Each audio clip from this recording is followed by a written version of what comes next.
the GOAT of the restaurant scene in Boston. I always realized that I never really wanted to work for anybody. It is the greatest inner city neighborhood in the country. I'm gonna have the stars of The Sopranos come to my grand opening. I gotta make the guy in the date like he's a movie star. I beat Wes Welker in a foot race. True story. On Hanover What do you Street. mean? University of Texas. I'm just saying, I'm not looking to get paid for today, but I am an Oscar award-winning actor.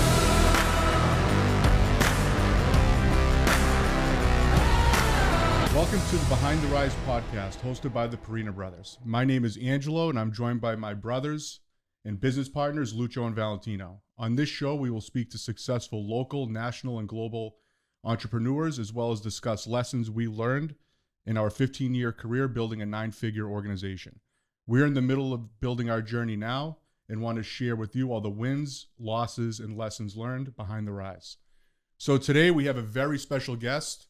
Mr. Nick Varano has blessed us with his presence, the founder of Strega Ristorante of the North End, investor, family man, overall great man, and the GOAT of the restaurant scene in Boston. So welcome onto the show, Nick. Thank you so much, Andrew. We're really excited to have you on. We've been watching you from afar, huge fans. Like, we've been watching you and trying to learn from what you've been doing, so we're super excited to... I don't blame you. You should be. Yeah. Even me, when I was younger, I had my nightlife company. I remember hearing about this Nick Varano, this mystery man, this kind of like character out of a movie, and almost kind of idolize you as a younger guy, kind of coming up the ranks. So kind of see where you are now, what you've been doing. You know, you recently sold some restaurants and doing a lot of crazy things. So I'm excited to kind of hear the roots of Nick Varano. Like, who is Nick Varano really, and who's Nick Varano growing up and who he is today? Yeah. And we have his son Nico on with us today too. Yeah, thank you guys for having me on. Yep. Big fans of all you guys do. Thank you very much. All right, let's get right into it. So we want to talk a little bit about who Nick Varano is. Like, where did you grow up? How was your childhood? Give us a little background about who you are as a person.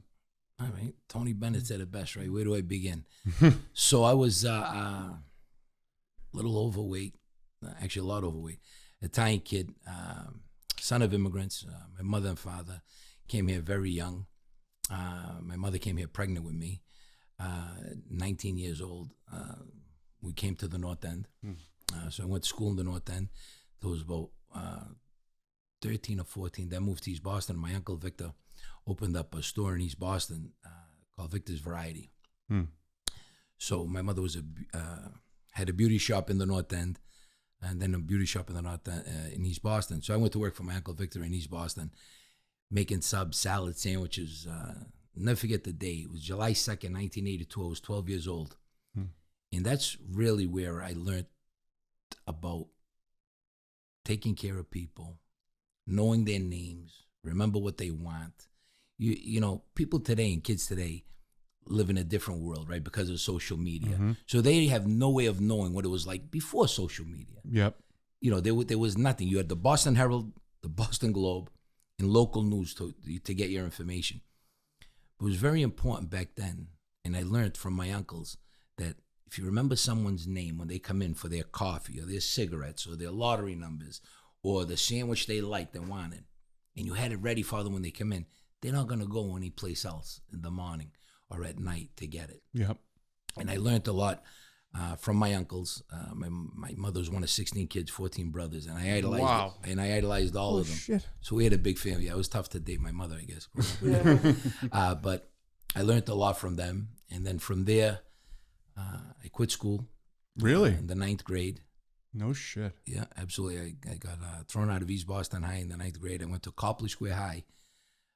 Actually went to school with Mark and Donnie Wahlberg for half a year at Copley Square International High School. Wow. It was a school for like, not the smartest kids.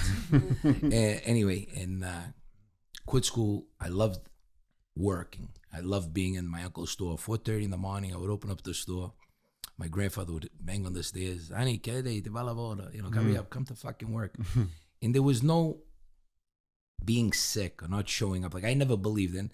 You know, even though I'm, very handsome and charming, I always had a big weight problem. Yep. But Join the club, yeah. Yeah, that's the calabrese in me, I think, and my mother feeding me everything 24 hours a day. But I grew up with a mentality of there is no such thing as being sick as a man. You know what I mean? You got a headache, take a fucking aspirin. Right. You know, you got a stomach ache, go take a shit. Like, get it out. No, serious. My grandfather, I hate you. Get sick. Va lavora che ti passa. Go to work, it'll pass. Yeah. Truly. And what is sick? I mean, you break your leg, maybe, you know, but even still, hop along. Right. You know, keep it moving. There is no, you know, it's funny to see the world change so much where people actually look for excuses not to. Yeah. Big time. You know, it's anyway. So then from there, I tried different businesses. I had a produce company very young, at like 19, 20 years old, with my friend Anthony. We started a little produce company, wholesaling to restaurants, different venues, different big restaurant groups, and we got very lucky. We did that for a couple of years. I don't think that was the most profitable produce company. No, it Yeah. wasn't. Anyway. No, but you know, it was tough getting up at 3 a.m. when you're playing That's a cards tough in business. social clubs till 2:45. But what made you want to open that? Like, what made you want to be like, you know what, I get dropped out 9th grade. I have no education, but I want to, you know, I want to open up this produce company with my friend. Like, what kind of sparked that? It's a very good question. I'm gonna tell you. You know, in life, you realize young.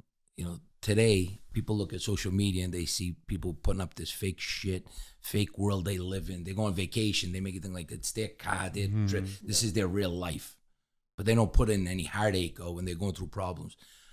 Back then, I knew I wanted more, and I wanted to give, you know, more to everybody around me, my 3 sisters, my mother, my family. I wanted to help them somehow, Yeah. right? And you want more, right? So you can give back a little bit, right? But also to leave some type of legacy in my life. Now, you need all kinds of people that, you know, some people have that drive, some people, you know, don't have it. There's not wrong with not having it. You know, they're in their lane. I always realized that I never really wanted to work for anybody, right? And I wanted to make it, you know, basically. And making it to me was being where I can be in position to help other people and help others. And, you know, you only do that though. And I think you and your brothers are a great version of that. If you have the right upbringing and that mentality, you know, when you have real love in the house, you know, mother, father, that really teach you that, you know, a little humility and to give a shit about people. Yeah. You know, That's exactly a huge piece. I feel like a lot of families of immigrants have that. For whatever reason, it's culture thing, whether it's Italy or even, you know, some other cultures around the world, Greek, whatever, they kind of just have that naturally. I don't know if it's because of culture or just here. It's a big cultural thing. Like, family is so important. Even like Latin America, like people who are coming over from all over the Brazil. Like the nuclear family is so important. You know. Right. And that's been ingrained in us, just like it was with you. absolutely. And it's definitely a common denominator. And it's also the people you surround yourself with, though, believe it or not. You know, you grew up saying, you know, if you hang around with a dummy, you're gonna be a dummy. You know, but if you got good people that love you, respect you, and believe in you, you got a better shot. Like, But anyway, I'll fast forward. From that, I opened a used car lot in Everett. No shit. Auto gallery, very young kid. Auto gallery of Everett, my own place. After working for a friend of mine for 3 weeks, I learned the car business. 3 weeks later, I opened my own car lot. Wow. Because I figured it's all the same, right? Yeah. Meaning, you know, if you treat people a certain way, Right. they're gonna come back to you. A car's a car. Right. You buy it from me or from him, it's all, you know, how you treat the person. The item's the item, right? Yep. And you know, and that's why a lot of big people, you know, friends like Herb Chambers and stuff, are so successful. And you know, my friend Dave Rosenberg with Prime. I mean, just they care about people because the product's the product, Right. basically. You know, and it's like, you know, when I got into the restaurant business, and this is the thing that really kickstarted everything. I think in 2003, I'm in the North End, and I go visit a friend of mine, God rest his soul, Frank Pizzarella. He had a restaurant, Rosina's, where Strega, the original Strega's. And I go in, it was a Friday night, and he says, Frank, why don't you sell me the restaurant? He didn't care about it too much. He bought a farm up here in Raleigh. One thing leads to another. I go to his house 2 days later in Winthrop. He was living on the beach. I make the deal to buy what's known as Strega. Okay. So then I told him, don't worry, I'm not going to change nothing in it. 2 days later, got it out. And he came in and I said, it's not me, it's the architect. He's not going to kill him.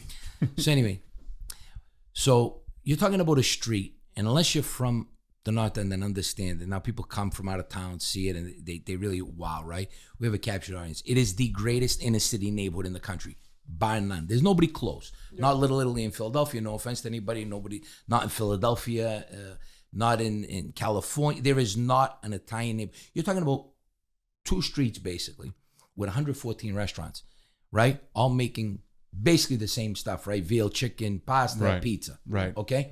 Just a different hand on it, but all making amazing products. So it's about a month before I open. And I said, what's going to stand out? Why are people going to come to Strega? Why are they coming to Strega? And I says, you know what? I got an idea. At the time, mind you, I'm a 400-pound-ish Italian kid in the North End, opening up an Italian restaurant. There is no social media, everybody remember. There is no Instagram, Facebook. There's nothing. There's nothing. I said, what's going to separate me? So because I grew up a lot older and was doing a lot of fun, exciting things before a lot of people like knew what it was. Like today, everyone, you could wear Versace. I was wearing Versace when he was still alive. Right. You know what I'm saying? You're Like pioneer. No, what I'm saying is like, come on. Right. Okay. But I was traveling a lot. I was going to Vegas a lot. I was going to LA a lot. Yeah. And I got to meet this guy, Vincent Pastore, who was in The Sopranos. Big pussy. The character. And I also met James Gandolfini. God rest his soul. God rest his soul. One of the greatest of all time. Yeah. Jimmy's a legend. To me, that's why I have a beautiful painting of him in my house and in my restaurant. Yeah. But anyway, so I called up. I says, you know what? I'm going to have the stars of The Sopranos come to my grand opening. This is pre-Kim Kardashian. Yeah. Like, no one did this. Right? It's a 50-person restaurant. Yeah. It's not a grand hotel you're opening up. Right. And I called Vinny. I said, Vin, how do I get the Sopranos come to the grand opening? He says, when is it? I said, May 29th. He goes, well, send somebody in New York. I'll come with you. But if you want the actors, you got to call their agent, because SAG and all this stuff that I really didn't understand. Anyway, I could get in touch with the agent in LA. Guy thought I was completely nuts. I says, come up with a deal. He says, listen, you open a restaurant. You wanted to hang up on me. Yep. I says, listen, I can have you the money in 2 hours. He said, I thought you were in Boston. I says, don't worry about that. I said, but I want the cash. But you got to keep in mind, was the hottest #1 show in television history, 2000, 2001, 2002. Not top 10, Right. not top 20. The #1 show in the world. Right. And I'm gonna get him to the greatest Italian inner city neighborhood for a 400-pound bust out street kid like me opening an Italian restaurant. Yeah. Right?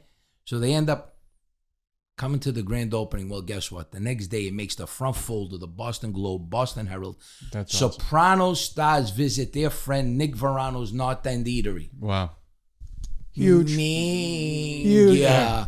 Floodgates open. The next day you can't get in the restaurant. You can't get in. Right? So we're in Boston. Who's our celebrities in Boston? We don't have Hollywood. We're not in New York, Wall Street. Our athletes are our celebrities. Right. Right? Right? We're the greatest, Tom blue Brady. collar. Right. The Patriots, Celtics, Bruins, Red Sox. And they wanted to come into my restaurant. Right? Because in their mind, they thought the Sopranos were going to be there, or somebody was going to, and they couldn't get in because I only got 56 seats. Wow. So, I started giving out my cell number to everybody. And I was at that door 7 days a week, right? But again, everything comes back to who you have in your life. I was fortunate enough that I married the right girl, right? Together a long time. And I knew that she would raise my kids, right? While I was working, because I had to be there 7 days a week. So guess what? I missed recitals with my daughter. I missed basketball games with my son. Yeah. I didn't go to weddings on Saturday nights. I didn't go to christenings because I knew if you, Angelo, come in the restaurant, right? Or you, Valentino, your brother comes in the restaurant, whoever come in, they wanted to see me. They wanted to shake my hand, and I can go over to, you're all set. Don't worry, come on. Have something here. I know, I can gig and gag. I can kiss them. I can make them feel like they're a celebrity. Yep. Right? Yep. Because if not, they can go get the same veal, the same chicken, the same pizza, same pasta next door. So I knew they wanted to just, come to a place where they felt important. And if I touched them, that made them feel good. And I had a famous saying that I would say till I grew to 480 employees in my company many years later. Wow. I said to them, I says, listen, when someone comes here on a date, I want them to get laid that night. And pour number one. What a Goal great number core one. value. Right? No, seriously. No, really. Seriously. If someone's here in a business deal, right? You guys come in with a sponsor, let's say. I want you guys to get a signature there. Well, how do I do that? Right? I got to make you guys look good. Yep. I got to make the guy on the date like he's a movie star. Like so the girl goes, me, wow, oh my God. Hey, he sent over drinks. The owner sent over dessert. Yeah. He came and kissed you. That's it. Make people feel good. Don't say the word no. Yep. Once you say the word no, it's such a negative word, right? You fuck everything up. Yep. So if you can teach your staff not to forget that really, truly, the customer is always right? There is no in our vocabulary. And to that point, if I can say today, 20 years later, from my first restaurant, that I truly believe I had the greatest staff in the restaurant industry history that started with me. Most people, a couple are still there, right? 20 years later, that helped me become Nick Varano in Strega. But without them, I could have never did it. You know why? They gave a shit. Yeah. They cared. The guys that started with me cared. They believed in my vision, right? It's not just a restaurant. It's an experience. Right. I know you guys had Dave Andelman on your show one time. And he said to me the first time I met him 20-some years ago, he goes, right when I first opened Strega, he said, you know what you do different? It's not just a night out. It's entertainment.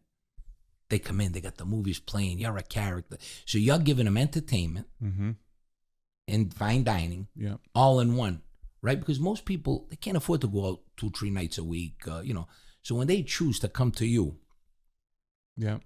make it a great experience for them, and they'll come back. He said, when they come to Strega, they just feel alive. They feel a vibe and energy, and always stuck with me. I told my staff, listen, guys, I'll talk about you brothers now, right? Everyone's going to treat you nice. Everyone's going to give you a hand job because as you grow and become more successful, right?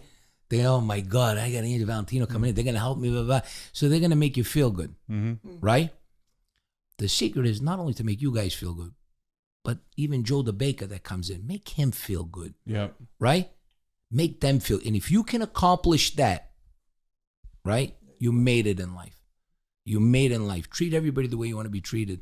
I know it's cliche, but most people really don't know how to do it. Don't know how to do it. In the restaurant, any hospitality industry, that's so important. Well, I was just going to say And to that's train people on translatable that, right? into every business. If you're selling, if you really take that, what you just said, to heart, in any business that you're dealing with people, whether it's selling cars, selling printers, selling anything, you are automatically going to be successful. Andrew, I'm going to take it a step further. Yeah. I learned a lot of lessons. It's crazy. One time I got invited to speak at Bentley. Really? Right? Yeah, I swear to God. The beautiful. I got a certificate that means more to me than like my kid's birth certificate. Wow. I mean, no offense to NICO or Marina, but me, yeah, this bust out, teach a thing on marketing and this, that. But I'll take it a step further. You said it's important in every business. It's important in every facet of life, in love, right? Yeah. Very true. Listen, you brothers think, just because you're good looking, you guys can have your choice of, women and this or whatever coming up, growing up. But if you don't make the woman feel good in your life, right? What's she going to stay with you for? Right. I learned You that understand? What, just because you take her to dinner once Right. in a while? Right. No, you got to use that in every aspect of life. Friendships, which are very important to me, Yeah. right? Same thing. The hardest thing in the world is having people around you that don't look or judge at you, right? Because I could buy the new sneakers. They can't.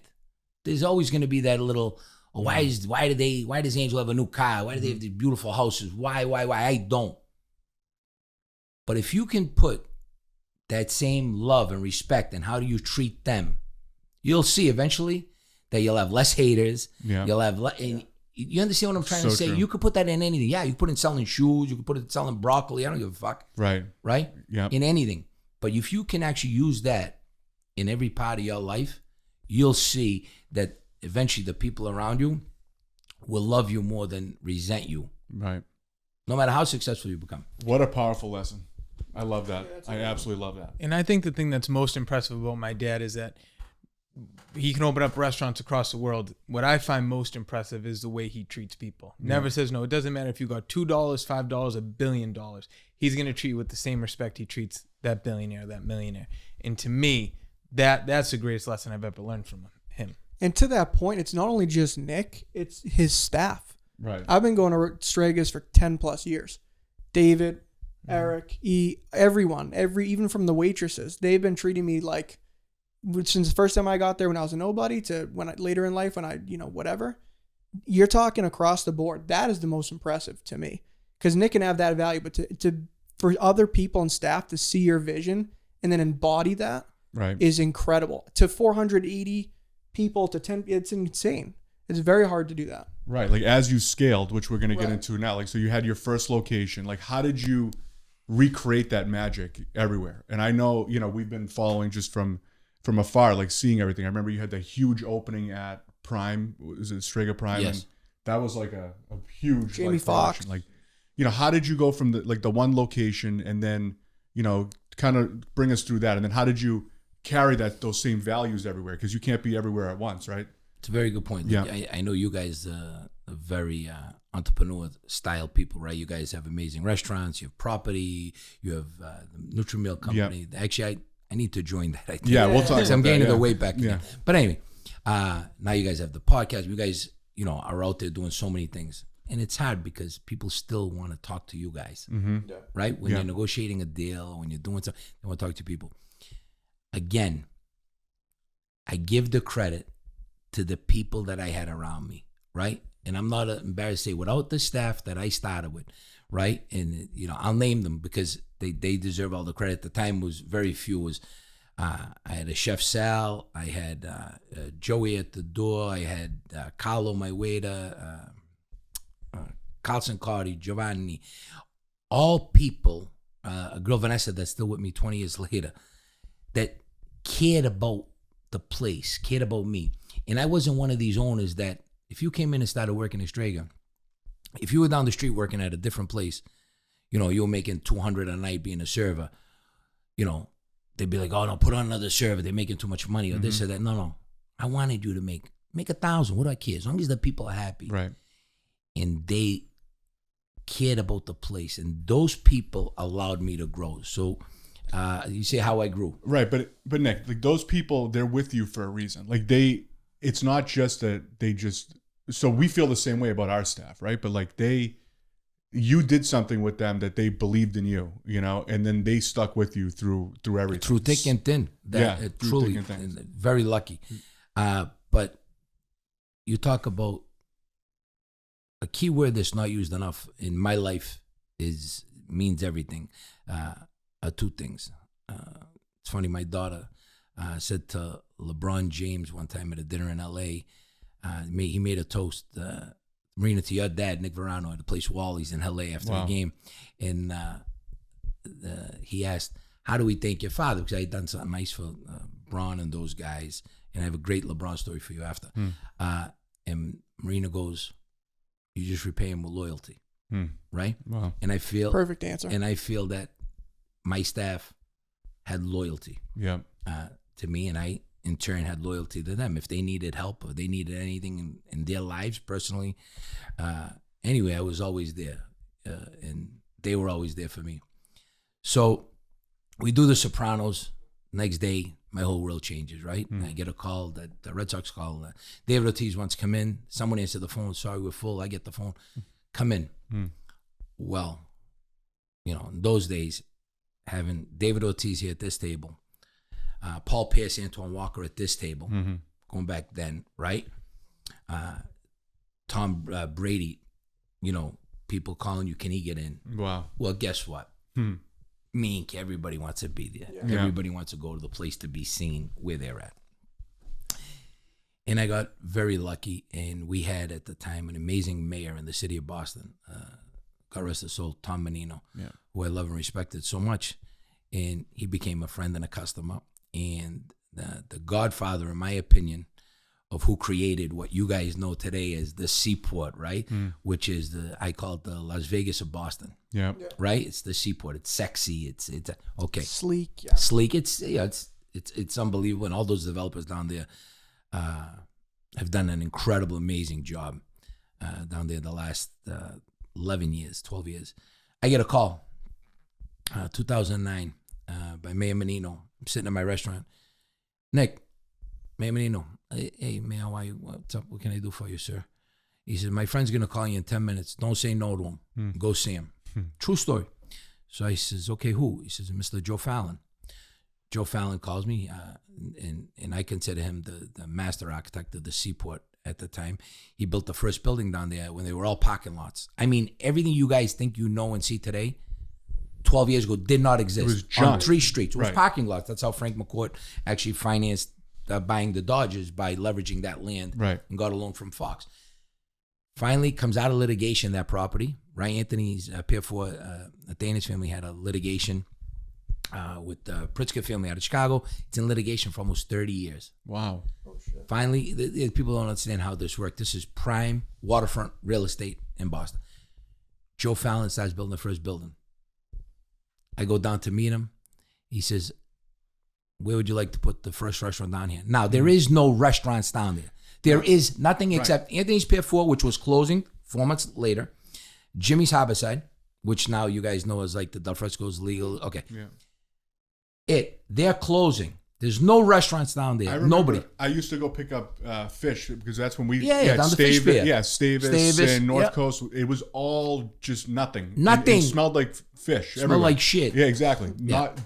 I didn't have any vision for what was going to come. So at that time, there was nothing there. Nothing. You went down there and you came out smelling like Zia Concetta. So Exactly. 100%. So I get a call. He says, where would you like to put a restaurant down here? He says, me. I says, no offense, Mr. Fallon. He says, there's nobody here. And I'm used to the North End, right? We have a captured audience. People come to the city of Boston. They want Italian food. No offense to up here in Peabody. I don't care. They come to hotels. They want to come to the North End. Right. Period. Whether it's good, bad, indifferent.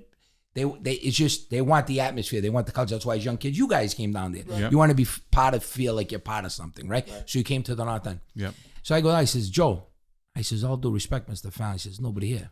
He says, weren't you told not to say no? I said, why, you were in the room? He goes, yeah. I says, but there's nobody here. I said, where are the people coming? Anyway, one thing leads to another. He says, you want it on this side, just, you're going to put a restaurant down here. He goes, I need someone to spark up this area and create attention here, right? And I'm told you're the guy to do it. Mm-hmm. I go, me, what an honor. Wow. You understand? I'm fucking a dummy. Mm-hmm. But they knew I created attention. So we open up the restaurant, right? NICO. Well, I want to pause there because at this point you had only had 2 restaurants that sat a total of 100 people, Right. and now you were Right. entering a space that fit 200 plus. 260, crazy build out, and I wanted to be sexier than everybody else, And right? you achieved that. I wanted to have a good looking staff, not like Mm-hmm. Good looking. Right. yeah, I mean not good. girls with wigs that look like me, you know what I mean? Right, exactly. Like, They say the Rams were the greatest show on turf. Strega Waterfront on a Friday, Saturday night Yeah. was the greatest show in Boston. That was my go-to for years. Oh, yeah. For years and years. My friends bartending there. It was unbelievable. The uniform selection for Yes. the waiters. Yeah, the black waiters, dresses, everything, Yeah. and the staff that I got there, to this day, I'll put up against anybody else. Hall of Fame staff. So, truly. No, I don't care who does it in Boston, and they all do an amazing job. I'm Yeah. friends with everybody. I think what Big Night does is truly incredible. What Ed, Randy, and Joe do is unbelievable. I mean, they took it to, the 10th level. I mean, Right. they really do an incredible job. But back in that day, I had the all-star team, bartending, serving, in the city of Boston. Not even anyone close. If you came in there, I made them know that everyone that comes in here has to be made to be felt like they're the celebrity that night. Yeah. And I got very lucky. And I grew a brand around me, basically, right? I became Nick Strega. Right. People that didn't know my name, they're the Strega. And I got very, very lucky. But luck is a word that's often used sometimes and a lot of times in the wrong thing, because hard work creates luck. Yep. right? Mm-hmm. Then you could say it was lucky. Right. But the thing that goes behind the word luck, that's behind the curtain, like in the Wizard of fucking Oz, is the hard work that creates your luck. Yeah. That people forget. Yeah. Right? Today's Saturday morning. You guys don't have to be here working. Right. But you are. So when you do it, they got lucky. No. Angelo fucking Valentino's brother, they here. They're working. Right. They could do anything they want. They could be in fucking Florida. But they're here working. Yeah. Right? But the people, they got lucky. Oh, what luck? Bye-bye. Get up in the fucking morning. Right. Go to work. And Seaport exploded.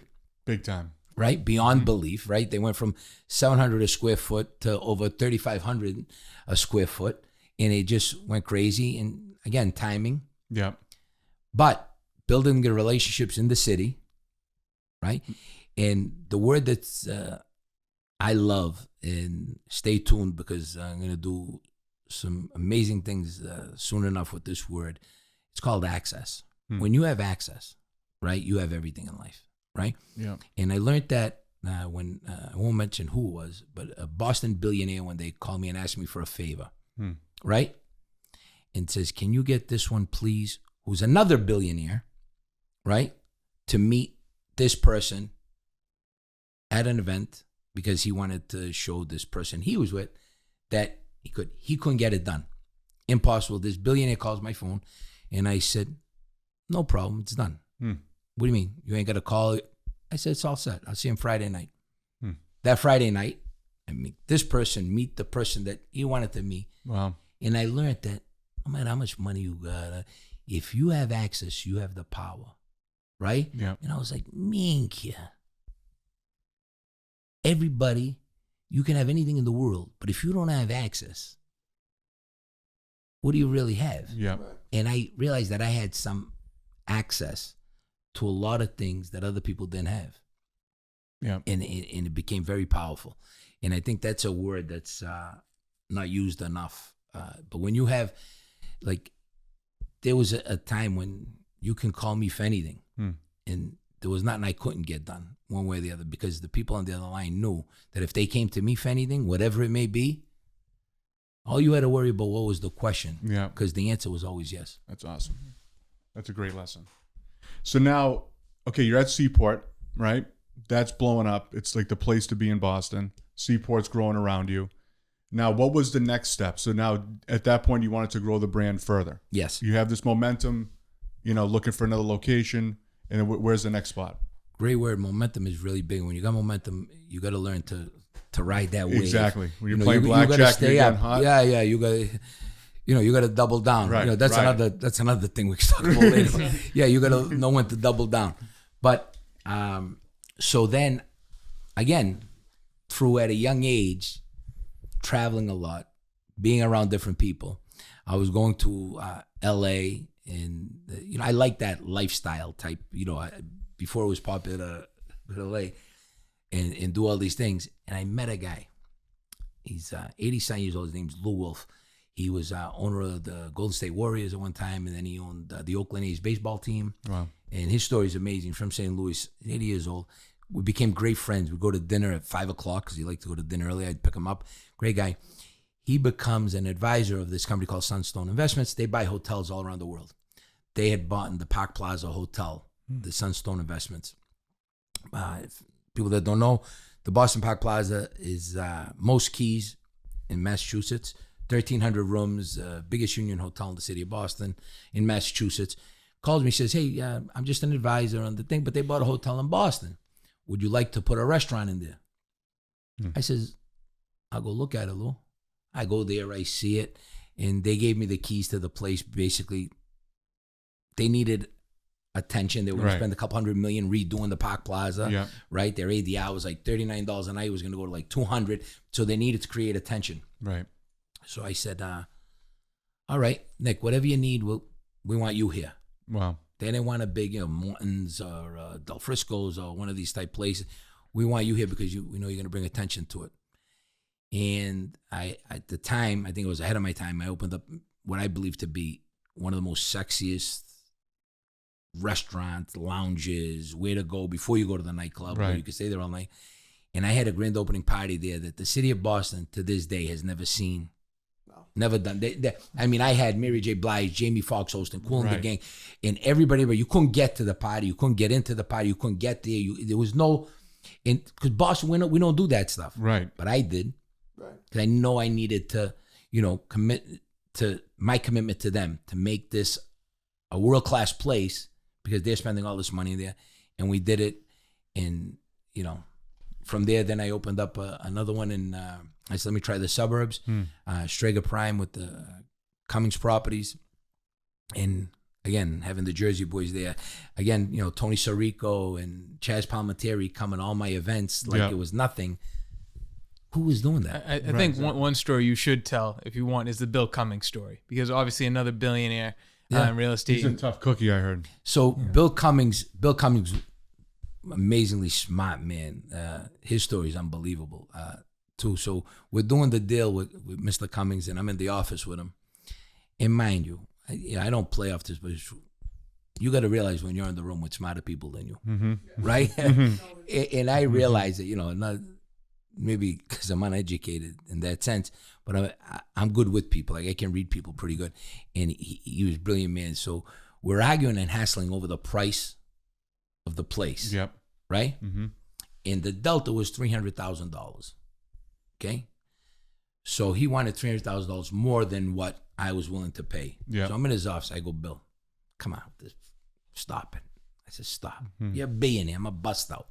I said, come on. I sell meatballs. Like, come on, help me. He says, nah, Nick, but I need this. I says, you know what, Bill? Flip a coin for $300. No. For $300. Yeah, he wrote about it in his book. Get Bill Cummings' book. He wrote about it in his book. He says, what? Here's a guy who's a very shrewd businessman. Like, they don't spend a bad quarter. They're unbelievable what they do. He says, what? I says, flip a coin. Right? For $300,000. He goes, you're serious? I go, yeah. I says, the 300 ain't going to change your life. I said, it may change my life. Right. Well, let's gamble. Yeah. He wanted Your shit, man. X. I was here, and it was a big number. And he says, are you really serious? I says, yeah, because I knew he could do it if he wanted to do it, right? He says, okay. He took out a coin. He says, heads or tails. He had the real estate broker there flipping it. In his office was, at the time, his president, Dennis Clark, and Eric Anderson, vice president of the company. And they can't believe it. And I says, come on, you're making a big deal. Flip a coin. Coin goes up in the air. I lose, right? I get the check here.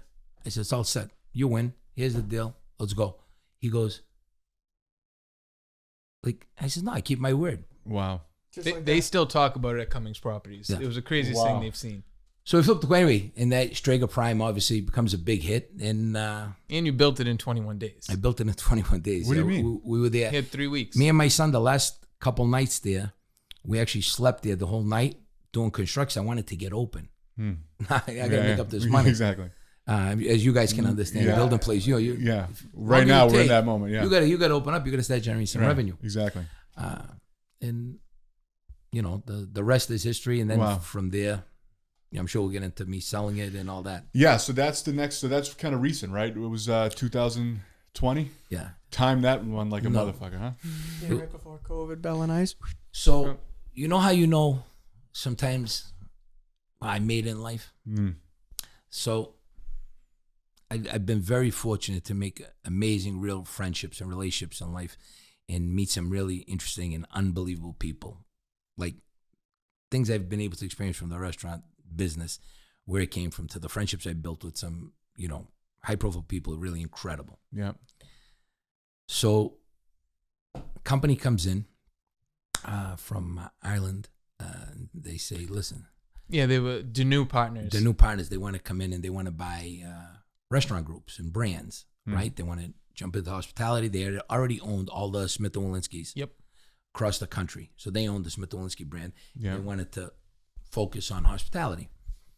So I had hired a great guy, Nick Foley, who was working for... he was working at Ocean Prime. Ocean Prime at the time, and I made him my president of my company. We'd grown to 480 employees. So he sets up a meeting with this company to come in and buy the brand, and they wanted Strega. because they wanted to compete across the country as the Italian American, basically like a Maggiano's, a Carmen. So wherever they had a Smith & Wolinski, they wanted to put Strega, right? But that upper tier, because you go to any country for a meeting, you're most likely going to a steak dinner, right? And you're going to go to Morton's, maybe a Capitol Grill. There's no Italian concept that plays into that, in our opinions. Yeah. And that was their view. That was their view. So they approached you with this. They approached me. Okay. I wasn't looking to sell them. They come in, and the negotiations. Now, remember, they are 3 guys from Ireland, like true Irish guys. Right. And then there's him across the table. True Italian guy. Yeah. And they come in. They says, we're interested in the Strega brand. So I'm very attached to my brand. Right. It started with nothing. Right.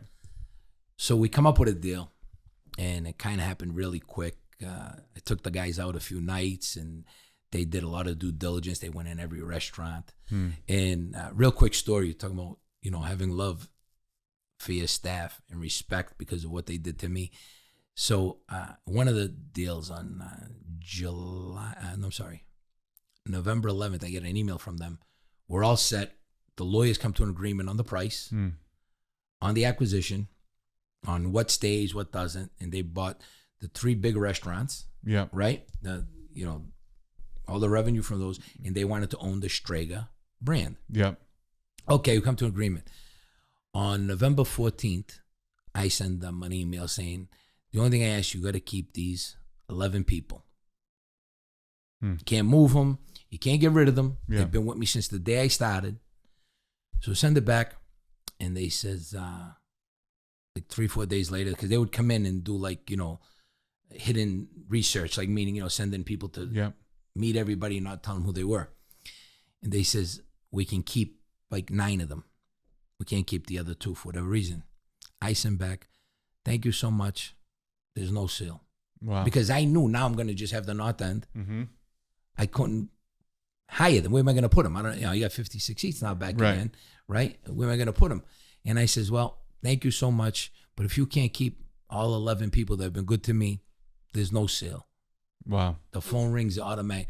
Nick, you're going to blow this? We're talking a crazy deal, crazy figure. And I says, absolutely. Wow. I says, they've been too good to me. What am I going to do with them? Put them on the street? Right. One thing leads to another. He says, okay, we get it now. All right. November 17th, they sent back an email. All set. Your wishes are granted. Wow. We close January 27, 2020, 2 months later. Close the deal. 3 weeks later, the world changes, right? Yeah. COVID comes in, right? The world's in a pandemic. 2 weeks later, I get a call by Governor Baker on my cell phone. We talk about building relationships. He says, did you know something? He goes, the restaurants are all closed. Right. So I says, hey, I said, I got a lot of friends all over the world. I said, he says, nah, he says, it was my mother looking down on me from heaven and, coming through. I believe in that, and my timing was on my side. And there's that deal, like nobody knows, we don't know the figure, anything like that. I'm sure, don't know if you want to share it or not. Yeah, I got to be honest with you, it's got nothing to do with you. Yeah, exactly. Yeah. So, but the deal that you made, right? Yeah. You were able to keep the Strega North End location, which was near and dear to your heart. We'd never get rid of that. Right. So, and then you were able to sell the other ones, right? Yes. For the value of a brand. Yes, right? for the brand. For the brand value. So there's so many lessons in that, right? Restaurants, like if you're in the restaurant business, you understand that restaurants trade for a certain amount of money. Normally it's like a percentage of your net cash flow or revenue or something like that, right? But your restaurant sold for a significantly higher multiple because of the brand, right? It wasn't just, they weren't buying it just for the cash flow of like the Seaport location or the Woburn location. It was for the brand, and for the notoriety, for the attention that you brought. That is such a big lesson. And I remember when it happened, we had heard that it was selling, whatever we heard, we were like, the lesson here, I mean, there's a bunch of them, but for us, like from the outside looking in, was we need to focus on building our brand because individual locations don't have the value of the brand. Especially when you have a national or international player in this situation come in. They were so focused on our coast to coast fan base because you had people. Wow, really? If you go, Oh, yeah. people in LA know our concept. People in Texas know our concept because when they come to Boston, they know where they're going. No shit. Because I didn't realize you have that. guys like Steph Curry that come in town, LeBron James. Where are they posting that they're Right. So the buyer's thinking, okay, if we open in New York or Vegas or LA.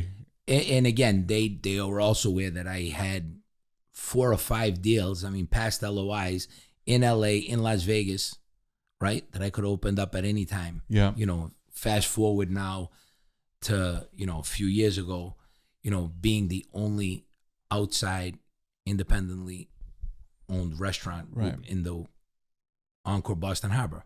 Through relationships, right? Me and my partner and that Frank DiPasquale, who's a real mentor in my life and in business, who's probably the hardest working guy that I ever met in my life and more passionate than anybody else.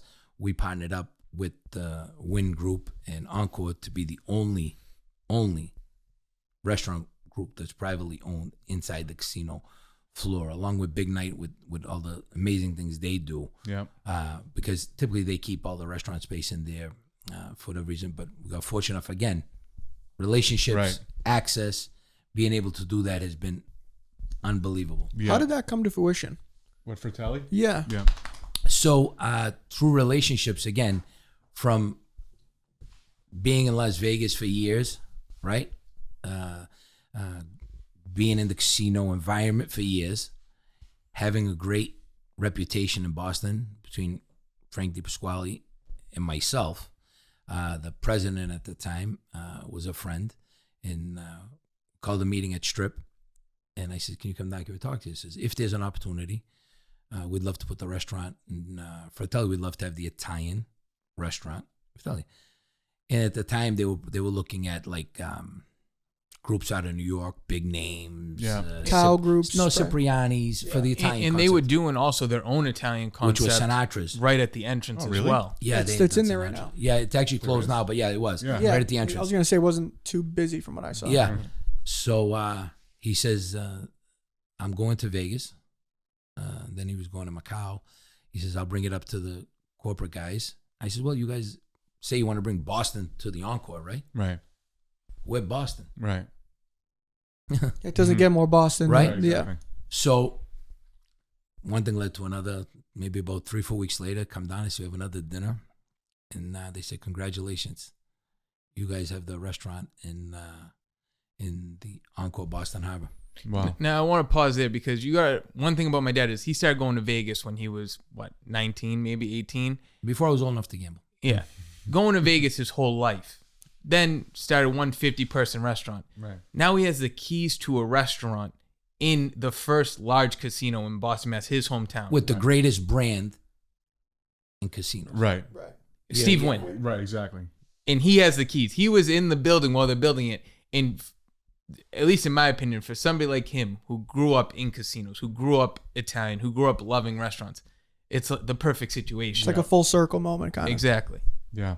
What incredible. I mean, it is the location in there too is just unbelievable. Killer. Right on the floor, pretty much. Right? But I learned a lot by being around the casinos, believe it or not. Win or lose, I learned a lot. I learned that, there's a thing in casinos that's called player development, right? So they have people assigned to you once you become a certain type player development, right? And they teach actually their dealers. If a guy's betting $5 chips, red chips, he bets 2 red chips. We'll pay him with a quarter chip, take back the 3. So you player develop them into now betting a green chip when they have. Do you understand what I'm saying? Yep. It's like a mind thing, right? Yep. He's betting $50, betting $75, pay him with a black chip, pay him with a $100 chip. Take it back. So now, and I learned, wow, I can make a person coming in that's buying a nice $40, $50 bottle of wine, I can get them, right, to step up, right? Teach them a little bit maybe more about the wine or teach them, and get them to spend $70, $80, Yeah. right? But the secret is to keep them happy, Yeah. right? Keep your player happy. And I'm not going to go play at Caesars. I'm not going to go play at the Venetian. Because the way I'm treated there. Yeah. And I took those lessons at 20, 21. And I'm talking about different era. You're talking about 89, 90, 91, 92, 93, probably before some of you guys were born. Saying, man, but I would soak it in. Yeah. And I get it. Right. I get what they're doing. If I could put that in any business I fucking do, I cannot help not be successful. Right. Yeah. That was it. Yeah. Great lesson. Let me ask you a question. Was there any point along the way when you were on your journey from when you were young to now that you didn't think that you were going to make it? Like, was there a point where you were like, this is a make or break moment, or either I'm going to stop doing this and switch out of the restaurant business? I mean, I could tell you when we first started in the restaurant, there was like a 5-year period where we were like, we got to get out of this, you know? Was there ever a moment like that for you? It's a very good question. Yeah. Right? And to be honest, I never had that moment because, again, Strega took off with such... Oh, yeah, right from the beginning. From the first night. Yeah. You know, Sopranos come to the grand opening. 2 weeks later, not 2 weeks later, maybe 3 months later, Kim Kardashian was coming to Boston. Got to me. I went to talk to her about opening, when I was opening a small restaurant, NICO, like a year later. I think that's when it was, can she come to the grand opening? She did not end up coming, but it was like, I got it. It opened up so fast. Yeah. And with such, you remember, when you're a neighborhood kid that grew up, just on the streets, you think, if you go work at Massport, the airport, you buy a 3-family house, you made it in life. Yeah. And you do. I mean, God bless you. You can support your family. So I opened up the restaurant saying, me, I'm 350 pounds. I got a place I can eat for free. Fuck it. Mm-hmm. Right? I made it in life. Yeah, if I make a nice week's pay, if I make a Gino, 1,500, 2,000 a week, I made it. Yeah. It's wow. You can make this kind of money in a successful restaurant. Right. And it snowballed and snowballed and snowballed. So I never had that moment where I had it in many other businesses coming up that, I failed at. Yeah. But if you take anything out of today's interview, one of the key things in life is if you want to make it in life, you got to lay it down to pick it up. I've said that. They've used that in every interview I've ever done. You got to lay it down in order to pick it up. Because if you don't lay it down, you can't pick it up. So unless you got the fucking balls, the courage, right? Yeah. And the whereabouts to fucking say, you know what, I'm going to take a shot. We're going to do a podcast. Yeah. We're going to spend the money. We're going to do it, right? If you don't, you're never going to know what's on the other side of that door unless you open it. Yeah. So you got to be willing in life to lay it down and pick it up. So many times I had to borrow money from friends and family members, put 3 mortgages, 4 mortgages on house. People in my friends' family don't even know. I had to borrow from friends that were good to me, and because I took a shot. If it didn't work out, I'd be in trouble. Right. But I knew I was always going to be honorable. I was always going to do the right thing. But I put myself in positions that a lot of people don't have the balls, the courage to do it because they're scared of not making it. Right. But I knew if I worked hard, and when, like I said, when you come in the restaurant, I make you feel like a star. Yeah. Where you going next week? Where you telling everybody when you leave here? 100%. Yeah. Call my friend Nicky. Give my number out. So I knew the secret sauce. You understand? Yeah. I knew the recipe to Coca-Cola. I knew the recipe to the secret sauce on the Big Mac. Yeah. But I put that in I knew that if I can make fucking people feel good, they're coming back. Yeah. Period. End of story. I love that. What a great lesson. So in addition to, being successful in business, in the restaurants, as an investor, one thing that's notable is your family. You've raised 2 beautiful kids, successful in their own right. They're good, humble people, which is very very difficult to do, to raise kids, especially with successful parents. So, I know we have NICO here, and your daughter, and they're entrepreneurs too, right? Yeah. And NICO, you're working on a project right now, right? Yeah. So I was sort of going through the corporate finance hamster wheel for a while, and I saw my dad's journey as an entrepreneur. And in August, I decided, you know what, I'm going to try my own shot at that. So decided to join on as a franchisee of a concept called Sweat House, which is an infrared sauna and cold plunge therapy franchise business. Really? Yeah, we have 1 unit open. It's a little bit different than selling meatballs. Completely different. Just to, talk about what we talked about earlier, it is the same exact business model. It's all about hospitality. It's all about service. Right. If you make people feel good when they come in, guess what? They're coming back. Yeah. So, just started doing that, learning a lot from my dad every single day. From lease negotiations to how do you treat people right? How do you sell more memberships? And it's been a lot of fun. It's definitely different than, sitting behind an Excel sheet all day. Yeah. So you have 1 location in Assembly Row. Yep. And then when are the other ones opening? So hopefully this summer we'll be opening up in South Boston on West Broadway, the Burlington Mall on that out pad near the Sweet Green location. And then we have a couple more LOIs in Hingham, the Seaport, and Oh, Chestnut wow. Hill. You're So going for it, huh? yeah, my goal is to grow as quick as possible. It's on trend right now. I think it's very early in the trend. Yeah. But I've been fortunate to, meet the right financing partners and really get going on the growth side of it. So Yeah, and I've been there. I'm a health guy, and whether it's mental health or physical health, I've been there. It's awesome. Right in Assembly Row, easy to get to, in and out. The staff that works there is really good. It's like the best, like, take care of yourself kind of day. Like Saturday, Sunday, you go there and you just kind of like zone out for an hour. There's so much like studies and research going on about the hot therapies. Yeah, and saunas. Is it cold? You do cold plunge and hot, or is it all hot? So yeah, the contrast therapy is big right now. I mean, Chris Hemsworth just did an episode on Disney Plus where he talks about it. Now, he has the money to go to the Arctic and go sit in a sauna in the Arctic, then go jump in the Arctic Ocean. Yeah. If you're from Mass, come by Assembly Row. We'll give you the same treatment. Yeah. But contrast therapy is huge. Joe Rogan talks about it all the time.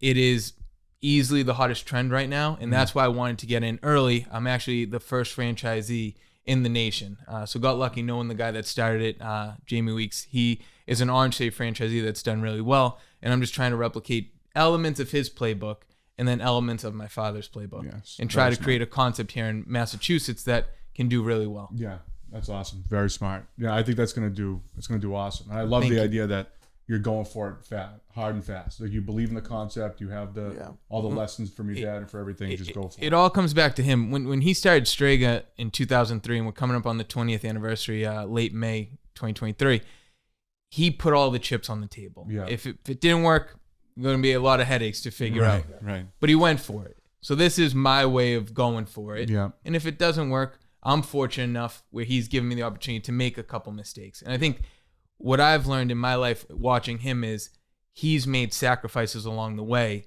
that I'll probably never have to make because he's given me that opportunity. Yeah. Now, that doesn't mean I can slack off. That doesn't mean I don't have to work. That, to me, that really means I got to work twice as hard to make him proud. Because at the end of the day, it doesn't matter if I make $1, $1 million, $1 billion. If at the end of the day he says he's proud, that's all I need. Yeah, I love and I feel like when you meet a son of someone like Nick Varano's son, right?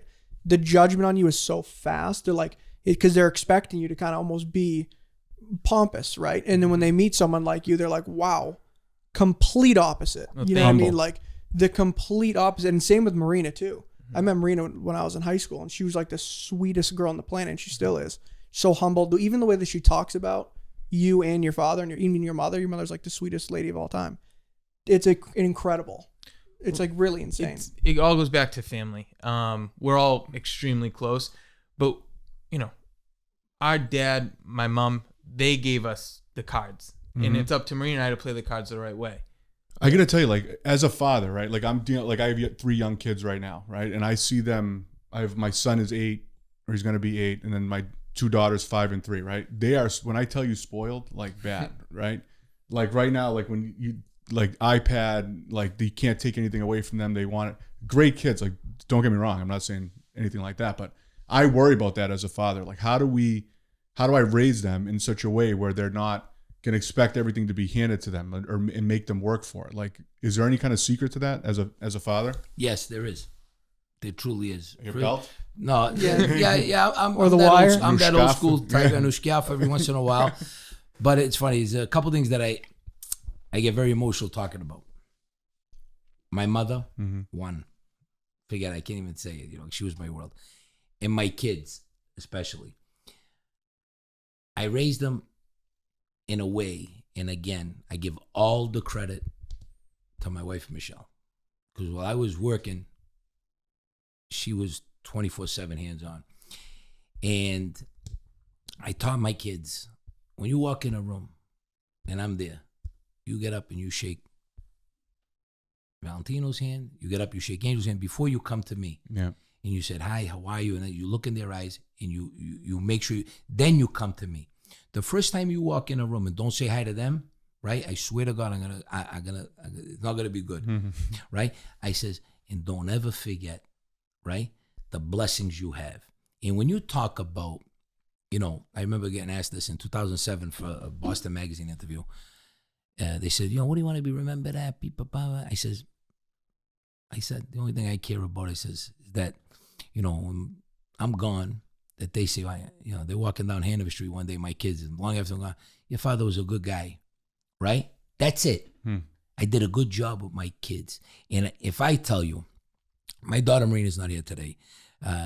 My son Nico, who's here today, are truly the greatest gifts in the world, right? So, I mean, we have a lot of funny stories we get into probably another time. I said, yeah, about the time my wife calls me, tells me I'm pregnant. We weren't married at the time. Me, I shit my pants. What am I going to do? You know, young kid, anyway. And to see it come full circle and how they're raised. I mean, you talk about, you have a son and daughter that look up to you and my wife, right? And they want to make you proud, right? My daughter started a company a few years ago called ABG, right? Always be grateful, right? Clothing company, small, focused on, you know, young athletic type wear, cool vibe. She went to school out in California. And I said, ABG, when did you come up with always be grateful? Because of Nani, right? Because my mother used to tell me, I know the Italian little calabrese lady, basically spoke only Italian. I heard you. Always be grateful. Picchiai, no picchiano actually, you know. Be grateful for what you have. Don't worry about what Angelo has. Be grateful for what you have, Hidio mio. Because we grew up in a time we were eating bread and onions. Yeah, no, truly, bread, onions, and beans and olives down in Calabria. There was no money, 16 kids in one room. Come on, don't fuck around. Like, you know, I hear you. Worry about Kiai too. Don't worry about what everybody else has, right? And always be grateful. And she put it in my son and daughter's head. Wow. You understand? And she goes, yeah, because Nani used to always say, Marina, just be grateful for what you have. Don't worry, if you don't have the newest iPhone, if you don't have the newest iPad, who gives a shit? It doesn't matter. Right. And luckily, my wife would put in their head, and they got raised with the right, you know, morals and ethics. So meaning, when he comes in, he has to show you respect your mother and father. He's got to go greet them every holiday, be the first one to call, be the first one to bring a basket, be the first one, not the first one. People never forget it. Right? If you do that, not only do you get loved, respected, and be talked about, but believe me, that also opens up a lot of opportunities for you with people. You understand? Because they like you. And if someone likes you, right, you're never going to be the smartest guy in the room, never going to be the brightest guy in the room. I mean, you two might be the best looking guys in the room sometimes, right? But I mean, not often, but, you know, sometimes. But you're never going to be, you know, the smartest guy in the room. So know when to shut the fuck up and listen, right? And humble yourself sometimes. As much as people thought, oh, Nick Varano, he's on billboards, that was a persona for the restaurant for Strega. Do you understand? But anybody can come to me from 10 in the morning till 5 in the morning for anything. No problem. The answer is yes. You understand? And I got lucky that my kids, Nico and Marina, grew up like that. And to this day, at 28 and 26 years old, God forbid that I ever see them show any sign of disrespect or anybody to anybody around me. To this day, you can't take out the belt, but you know, especially my belt's a big belt. But we have no problem like just letting them know that, you know, it's not the way we were brought up. And luckily, it's been amazing. So if you want to talk off camera, I can help you with your kids. Yeah, we're going to bring you over. But it is crazy. I spent some time in banking and private equity investing, sat in rooms with billionaires, worked for billionaires, you know, sat in the same room as Tory Burch. And even in those moments, looking at them, I always, in my head, said, like, my dad's 10 times with these people. I just, because I know. Like, you know, he says he has a 9th grade education. I truly believe my dad's the smartest man on earth. And I don't say that because he's my dad. I don't try to blow his head up any bigger than it already is. But it's true. Nico, why didn't you want to get in the business? So my dad, obviously, 9th grade was kind of where he stopped school, but he gave me the opportunity to go to college. So I had the chance to go to Boston College, study finance and accounting. And I took that, graduated from there, decided to go into investment banking, focused on consumer retail. So how do these bigger companies buy each other? How do they raise money? How do they go public? How do they raise debt? All this good stuff. And I wanted to take the degree that he allowed me to get and put it to use. I took that and then went into private equity here in Boston, focused on consumer retail companies. So still staying close enough to the restaurant business. And lately, believe it or not, I've gotten more of the itch to become an entrepreneur and do stuff that has aligned with what he's done. And him and I have been talking a lot recently because I think we make a good team. Yeah. He has more street smarts than I'll ever have. And I know numbers differently than he knows numbers. He can do math quicker than I can ever do it because he's back of the envelope. Yeah. But I have the abilities to, read the P&Ls and do all that other stuff. And that's what makes us a dangerous team. Yeah. So, over the next few years, I think I will get more involved in the restaurant side of it. But I also wanted, because he gave me the opportunity to create a name for myself. Yeah. The greatest honor in life will be being known as Nick's son, but I also want people to know NICO Varano as well. Yeah. That's beautiful. That's a big piece, and that's an honorable piece to have that idea. Like, yeah, Nick is my dad, but I'm also NICO, and I have my own legacy to make. And, I'm not just Nick's son, for example. That's an honorable And thing. again, the biggest part of my legacy ever will be making him proud. Right. That's it. Love that. That's great. All right, so you have a question? Yeah, what's next? I was going to ask that. That last question. What's next for Nick Varano? Anything up the sleeve that we can reveal? Or Yeah, so I have a non-compete that runs out January 27th. Here we go. So we got Very a few soon. more, soon, but wait, January 27th? yes. Oh, next week. Yeah, so it's been 3 years since the deal. Holy shit. So maybe you'll have me on again after that. But, Yeah. working on a few ideas. I actually like kind of being retired. My restaurant's in the North End. My sister Rosanna, my sisters are the other half of my heart. Besides my kids, she does an amazing job. She's like my mother reincarnated at running everything in the North End for me. Strega, NICO, and Rina's. So she does an amazing job there. So I don't have to be there, right? The casinos, we have an unbelievable staff. And I have the greatest business partner in the world in Frank DiPasquale. I think we have something big coming up January 30 or 31st at the Encore. At the Encore, yeah, they're starting they're legalizing legalized sports betting, Oh, and man. we have the restaurant in there, Frank and Nick's, in the sports book. That's been truly unbelievable. But with having a partner like Frank and the team that we have built at the Encore is amazing, and their executive team and partner up with Encore has been unbelievable. But they kind of like run themselves a lot, where I don't have to be as hands-on as they do, and I am kind of enjoying my life. But because of some of the success that we had in Boston the last 20 years, we do get approached by developers every day that are developing and want us to be in Boston creating attention to their development, right? So we're going to get a little bit of a better deal than someone else because we're going to help their price per square foot go up, bring more value, create attention, more value to their buildings. So who knows? Maybe we do nothing and I just start going to Sweat House all the time and trying to convince them. Going to Boca, I heard. You never know. Yeah, we spend a lot of time in Florida now, and I love traveling.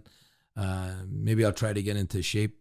Who knows? Yeah, we'll talk about getting the Nutre meals. Yes. Yeah. Exactly. Yes. Nutre meals and pickleball. I think that's his 2023. Pickleball. I say we next venture is starting a pickleball team. Believe me, it's Or the hottest a thing. league. Yeah, I've never seen anything right like now. it. It's incredible. It's incredible. My friend Jamie Foxx just built 6 courts at his house.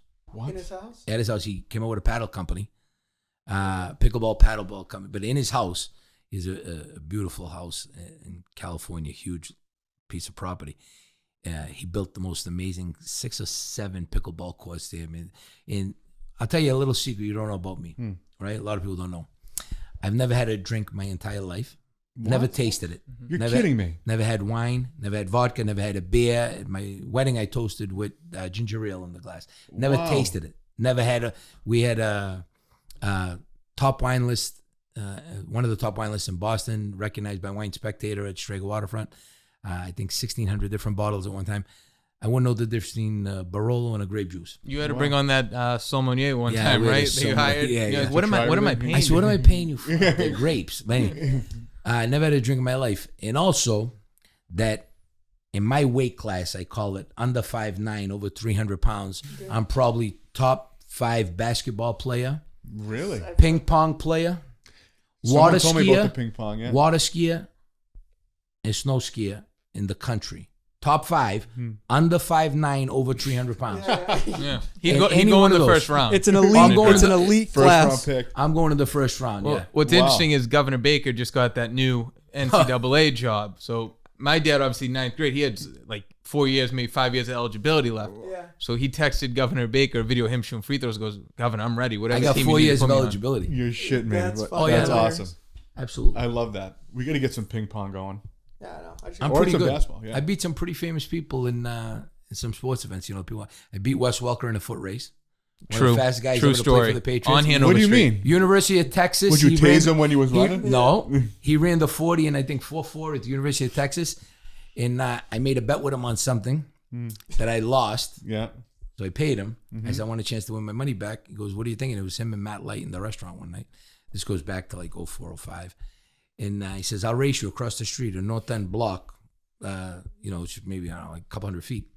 I said, you give me the head start that you think's fair. And he did. Matt Light said, ready, set, go. So I had to run the equivalent of like from me to you, which is about 8 feet. Right? he had to run like 600 feet. Yeah. The cocksucker caught up to me. I almost tripped him. You're kidding me. Swear to God. But I beat him by like an inch, and I was having like an asthma attack. Come on, let me play. And I beat him. So I have a few claims to fame. And beating Wes Welker in a race is one of them. That's awesome. There's a lot of things people don't know about my dad. He has a couple Oscars, I'd say. Yeah, right? I'm an Oscar award-winning actor. Oh, you were in that one movie. Yeah. I was actually in 2 movies. Entourage.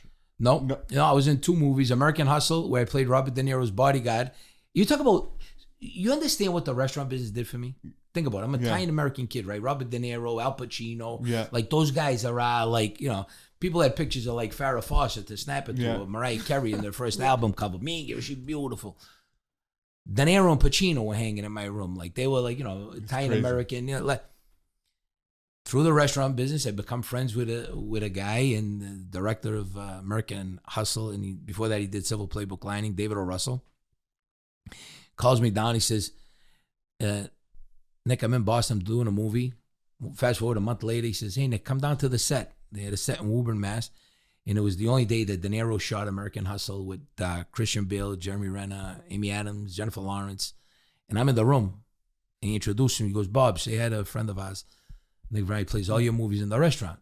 Man, yeah, you talk about a half a hat on. I go, Right. it's fucking De Niro saying hi. So why, Mr. De Niro? He says, you know what? I've been craving fresh cheese. I said, David, can I get some cheese here? I call my places. I send like 40 pounds of cheese, everything. Scamozza, mozzarella, provolone, fucking orecchio cheese. I mean, everything. Comes there, put in his trailer. He goes, it was very nice. He goes, what are you doing the rest of the day? De Niro says. I go, nothing. Right? He goes, David, put him in the movie, put him in a suit, make him my bodyguard in the movie. Minky. So listen to me, Angelo. Wow. There's 2 times in life this right leg never stops shaking. 2 times, right? One time I can't talk about, right? Because my son's here. I was about 15, 16, and I don't want to bring that story up. That the right leg didn't stop shaking.